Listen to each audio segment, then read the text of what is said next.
जोंनि इन्डियायावबो ओरैबायदि शकिं आनकमन गामिफोर दं नोंथाङा खोनाबा शक जागोन।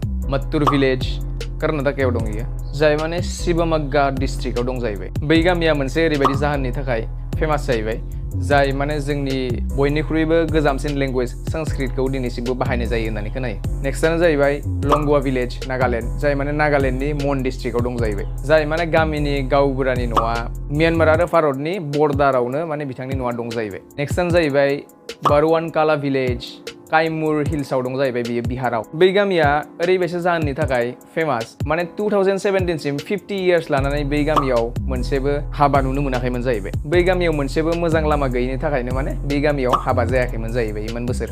बिनि उनाव फाइनाली बिसोरो लामा जावो जाहैबाय। नेक्स्टआनो जाहैबाय हिरावारे बाजार भिलेज जाय माने आहमेदनगर डिस्ट्रिक्टआव दङ महाराष्ट्रआव। खोनानो मोननाय बायदिबा बै गामियाव 50निबो सायाव माने मिलिनियार्स